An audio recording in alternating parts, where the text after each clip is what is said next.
Hey everybody, this is Brad from Johnson Small Engines, better known as a one-hand mechanic. If I can do it, you can too. Today we are working on a John Deere D100, and today I'm going to show you how to put this PTO Blade Engagement Cable in. I did a video on an earlier one, and actually I think it was a newer style. This must be the older style because this is actually, the part number for this is a GY21641, and it actually has it's like a little 90-degree hook that goes into your bar, which is not like the old style. But the whole reason why I'm doing this is because the blade would not disengage. Okay, so tools we need today: quarter-inch ratchet. We need an extension with an 8mm wrench, 10mm wrench. This is just a manual ratchet. I like to use my electric ratchet. 10mm socket, 2 of them, and a pair of pliers. And obviously you're gonna need a flashlight. Hopefully we can get the camera in the right angles here. It's gonna be a little bit tricky, but let's get to it. Okay, so the PTO Blade Engagement Cable is right here. And if you guys want to, sometimes you can get the part number from the cable. You can see the part number right here. Now this is the old part number, but the old part number will actually go to the new part number. And then it goes up under here, and there's a cable here, and then we have to take all this off in here, comes all the way down. So the first thing I'm gonna do now right here has a little push clip, and you can use that tool that I did not show you. My fender clip tool, or the plastic clip tool. I forgot to show this to you in the parts look up, but pull this out. You may have a bolt in there. I tend to like to put a bolt back in there. Sometimes these don't hold very well. And this one's actually, you can get these from John Deere too, or you can get these probably from the hardware store. Just gonna take this out. All right, we can take this out on the bench. So I'll take this out on the bench. We're gonna go down where it connects to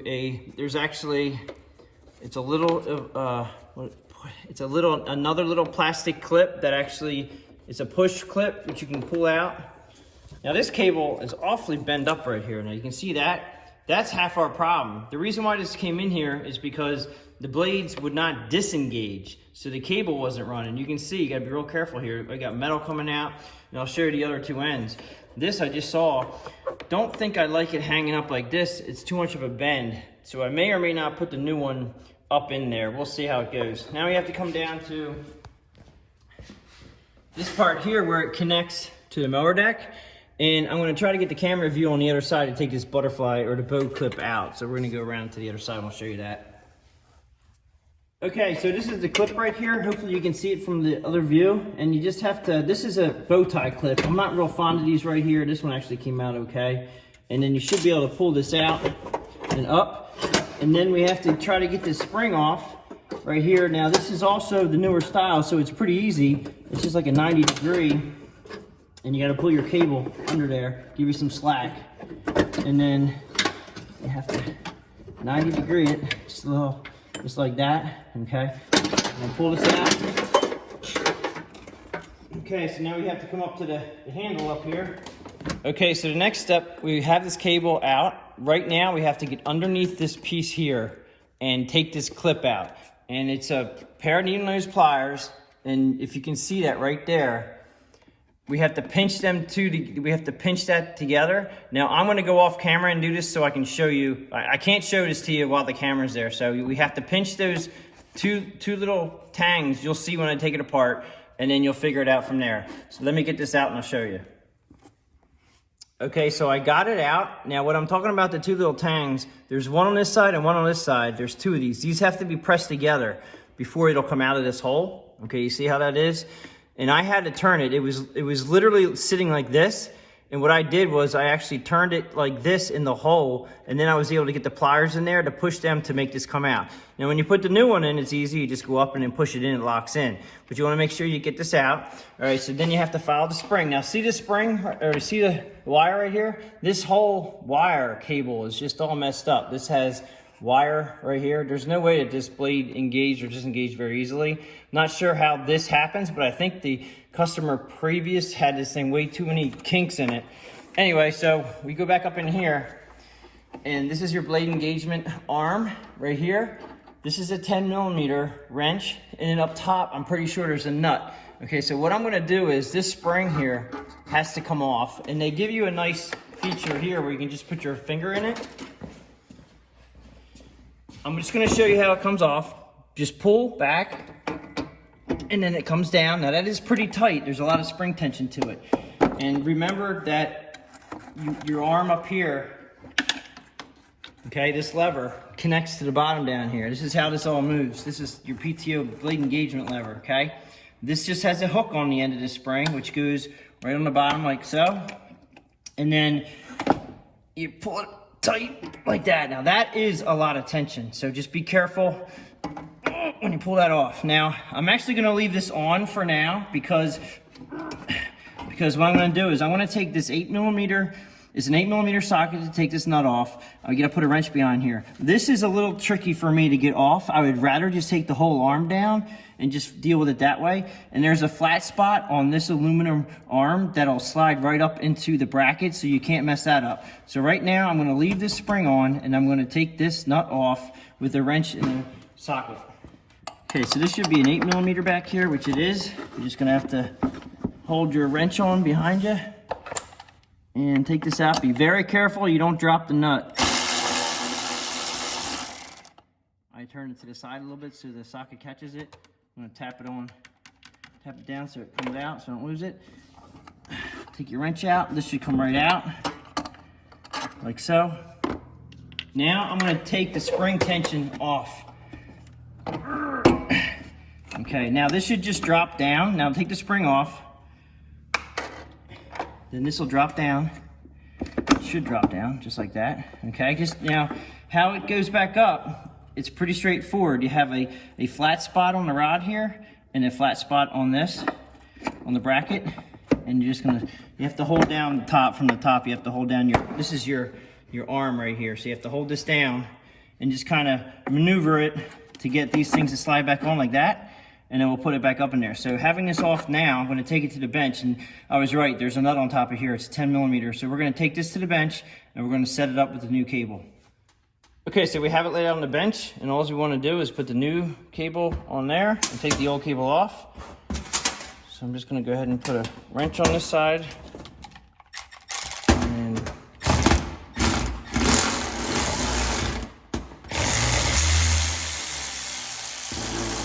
Now that's a lock nut, and it didn't actually feel like it was very tight.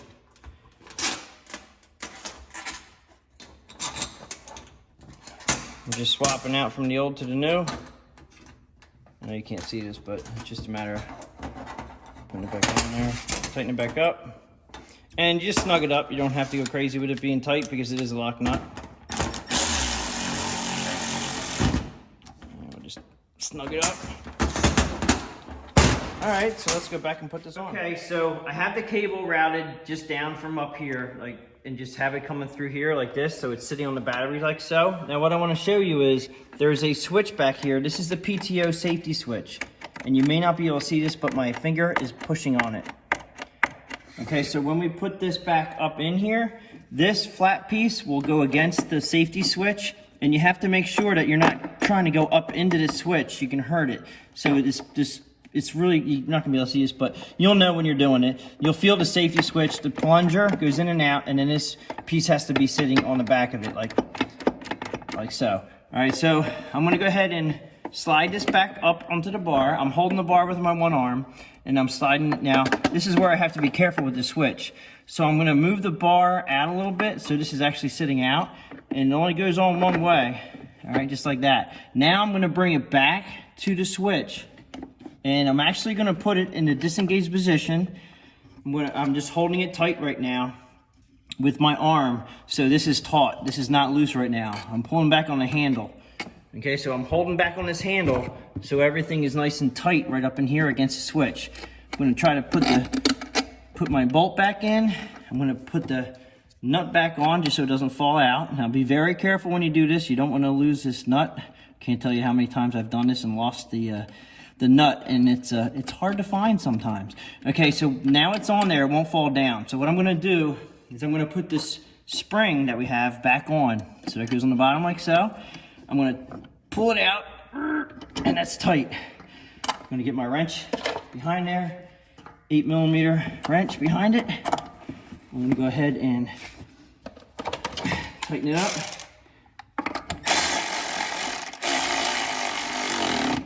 Okay, we're nice and snug.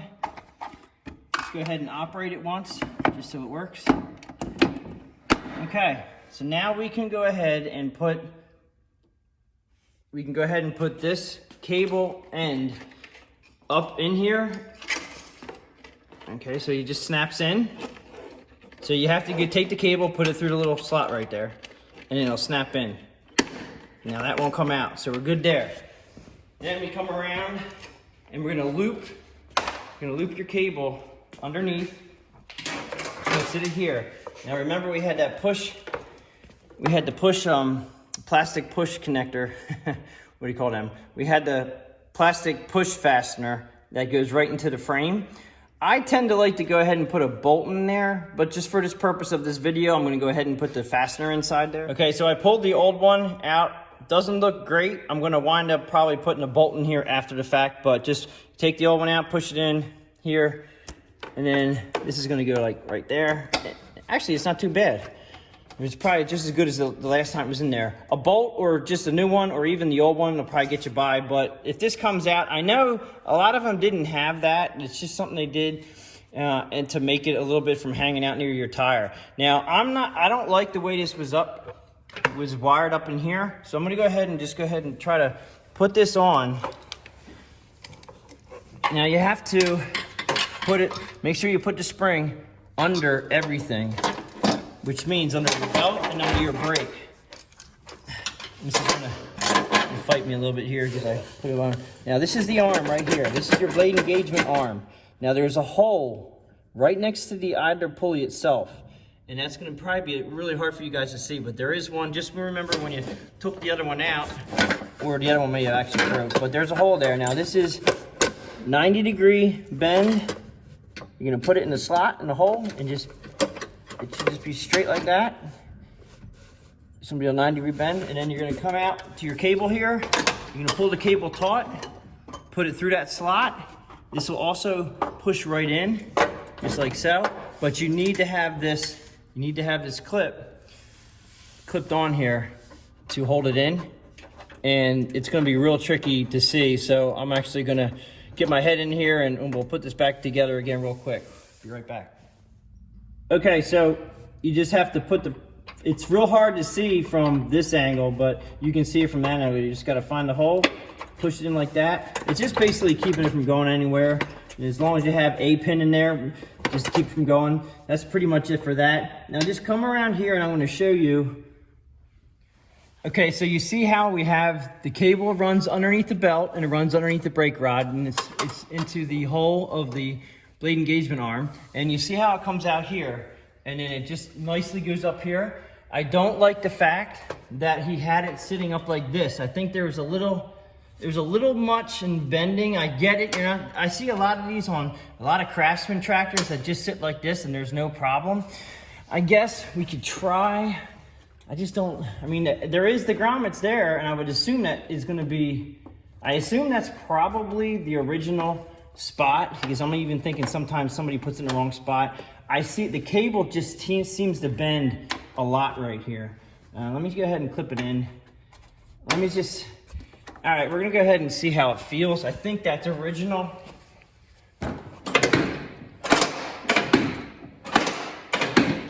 Okay, now let me see how everything is operating the way it should.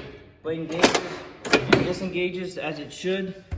You just feel your tension. Everything feels, there's not a whole lot of belt tension, but that's normal. Okay, it's just the way it is.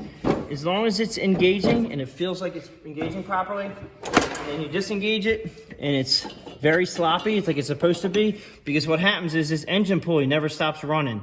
And this belt, if it's a little bit tight on here, it'll actually try to pull the blades on. So it has to be extremely loose. That's why it's very important that you have all your guides, even these covers. This gentleman's gonna get another cover on the other side because the cover is literally worn out. And these covers are like guides. Okay, so these covers are extremely important. If your machine did not come with covers, you probably have guides around the pulleys. If you did come with covers and you're trying to use them without covers, I recommend do not do that. Your belts will just fall off. But if you turn these upside down, you can see that there is a metal piece in here. They went to a better guide. This plastic part will wear out very quickly, but the metal part is there to keep the belt on. And then you have the other 2 tabs here, or 3 tabs. There's actually one here, one here, one here. They all keep the belt centered on that pulley when it's disengaged. It's not when it's engaged, it's when it's disengaged. So this gentleman's gonna be getting another cover on the other side because it's worn through, and we wanna make sure he keeps the belt on that way. But this isn't the point of the video. The video is putting the cable on. I think the way this is right here is supposed to be like that, but man, there's a lot of bends. I don't particularly like how it's bent so much. I have seen a lot of them come across the mower decks. A lot of Craftsmen come across the mower deck and they run like that fine. I don't see any wear marks. I do see a little wear mark right here. Maybe at some point it was lying down. That's why I was second guessing this little grommet up here. It's a little push. You just push it and it opens up. It's a nice, I love these things for wiring. They're great little tabs, little plastic tabs, but I assume it was probably on there from factory, so I'm just gonna go ahead and let this go like this. It is working as it should now. So that pretty much wraps it up for installing the PTO Blade Engagement Cable on the D100. If you guys like this video, please give it a thumbs up. Please subscribe, tell your friends about my channel. I do appreciate everybody watching my videos, and I will catch you guys on the next one.